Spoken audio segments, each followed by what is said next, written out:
Why didn't Gandalf tell the dwarves about Durin's ring? And did his choice not to tell them cost many dwarves their lives? Even Gimli was once on a quest involving this dwarven ring of power. It was the first of the 7 dwarf rings to be created and the last one unaccounted for. This is revealed by Gimli's father Glóin during the Council of Elrond in Rivendell. Still, it might be well for all, said Glóin the dwarf, if all these strengths were joined and the powers of each were used in league.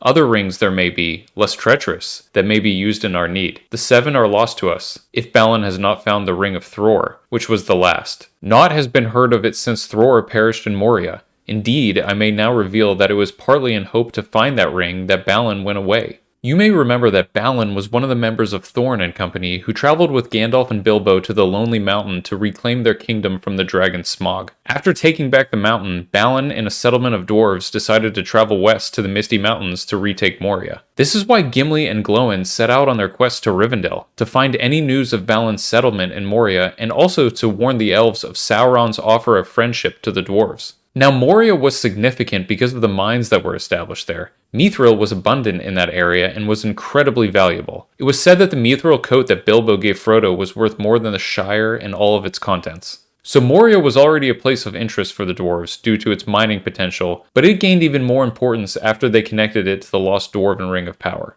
And just to understand the magnitude of that connection, the 7 dwarf rings amplified their wearers' natural talents and thirst for power, making them both insatiably greedy and unimaginably wealthy. So when that was paired with the lure of the most valuable substance in all of Middle-earth, it's no wonder that the dwarves were desperate to find it. But the part of their quest involving the finding of the ring was in vain, as Gandalf reveals to Glóin. Balin will find no ring in Moria, said Gandalf. Thror gave it to Thrain his son, but not Thrain to Thorin. It was taken with torment from Thrain in the dungeons of Dol Guldur. I came too late. Gandalf's words here stood out to me because it's hard to understand why he didn't tell the dwarves years earlier that Sauron had taken the Ring of Durin from Thrain. That seems like information the dwarves should absolutely know so they wouldn't go looking for it or fall for lies about its location. I still think the lure of Mithril and Moria would have been more than enough reason for them to try and retake Khazad-dûm, but at least they wouldn't be searching for the ring pointlessly. And I doubt that Gandalf didn't tell them out of secrecy, because he just casually says it after Glóin mentions Balin trying to find the ring again. I can't imagine that Gandalf wouldn't think that this information is important. After all, his whole purpose of being in Middle-earth is to help the Free Peoples defeat Sauron. Also, he had the perfect opportunity to tell the dwarves this. Right after the White Council drove Sauron out of Dol Guldur, Gandalf traveled to the Lonely Mountain as the Battle of 5 Armies was about to begin, and both Thorin and Dane Ironfoot were there. Now Thorin dies from his wounds during the battle, but Dane goes on to replace him as king under the mountain. Why Gandalf didn't mention it to him leaves readers scratching their heads. Could this be one of those rare times of oversight from Tolkien? Or do you think that Gandalf had reasons for not telling the dwarves then? Well, the most likely reason for Gandalf's silence may actually have been revealed early on in The Hobbit as the company met in Bag End to plan their conspiracy to retake Erebor, and Gandalf explains to Thorin how he got the key to the mountain. Your grandfather, said the wizard slowly and grimly, gave the map to his son for safety before he went to the mines of Moria. Your father went away to try his luck with the map after your grandfather was killed,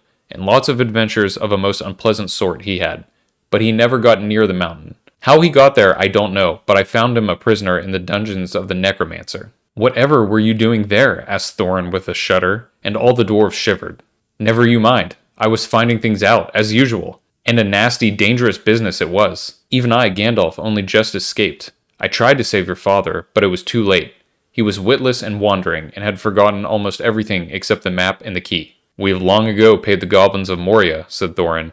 We must give a thought to the Necromancer. Don't be absurd. He is an enemy quite beyond the powers of all the dwarves put together, if they could all be collected again from the 4 corners of the world. This passage reveals the dwarves' desire for revenge against Sauron and all those who have wronged them. Dwarves are a very proud people and carry a chip on their shoulder when they feel that they've been disrespected. Perhaps this is why Gandalf did not tell any of the dwarf lords that Sauron had taken the ring from Thrain while he was a prisoner in Dol Guldur. Gandalf may have feared that this information would be too much for the dwarves to stand, and that they would act out of emotion and wage war with Sauron. This would have been a devastating turn of events because the dwarves, though brave and formidable, would have stood no chance against the might of Sauron, especially in a stronghold of Mordor. A premature assault driven by grief and rage would have likely led in the ruin of their kingdoms and the death of many of their greatest warriors, weakening the fragile alliances among the Free Peoples at a critical moment. Gandalf, ever the strategist, may have understood that timing was everything in the fight against Sauron. If the dwarves had learned that one of their sacred 7 rings had been taken and defiled, their response would not have been measured, it would have been vengeful, and a war waged in vengeance rather than wisdom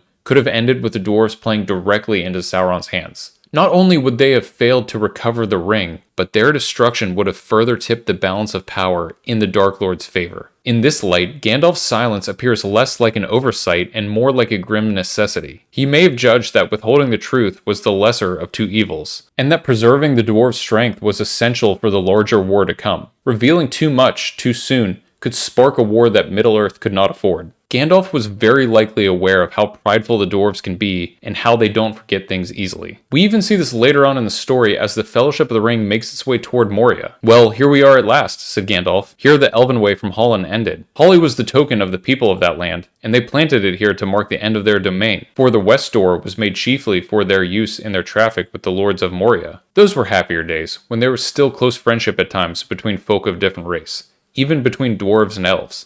"It was not the fault of the dwarves that the friendship waned," said Gimli. "I have not heard that it was the fault of the elves," said Legolas. "I have heard both," said Gandalf, "and I will not give judgment now." By the way, this entire theory of Gandalf's worry of revenge is immediately backed up by Glóin's response to him after finding out that the Ring of Durin is lost to Sauron forever. "Ah, alas," cried Glóin, "when will the day come of our revenge? But still there are the 3. What of the 3 rings of the elves? Very mighty rings, it is said. Do not the elf lords keep them? Yet they too were made by the Dark Lord long ago. Are they idle? I see elf lords here. Will they not say?" The elves returned no answer. "Did you not hear me, Glóin?" said Elrond. "The 3 were not made by Sauron, nor did he ever touch them. But of them it is not permitted to speak. So much only in this hour of doubt I may now say. They are not idle, but they were not made as weapons of war or conquest. That is not their power. Those who made them did not desire strength or domination or hoarded wealth, but understanding, making, and healing, to preserve all things unstained. These things the elves of Middle-earth have in some measure gained, though with sorrow. But all that has been wrought by those who wield the 3 will turn to their undoing, and their minds and hearts will become revealed to Sauron, if he regains the 1.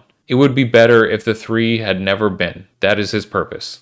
"But then what would happen if the ruling ring were destroyed, as you counsel?" asked Glóin. "We know not for certain," answered Elrond sadly. "Some hope that the 3 rings, which Sauron has never touched, would then become free, and their rulers might heal the hurts of the world that he has wrought. But maybe when the 1 is gone, the 3 will fail, and many fair things will fade and be forgotten. That is my belief." In this passage, we see Elrond leading Glóin, and by extension the reader, toward a sobering realization. None of the lesser rings of power, not even the 3, can counter the darkness of the One Ring. Elrond emphasizes that the 3 were not made for war or dominion, but for preservation, healing, and understanding.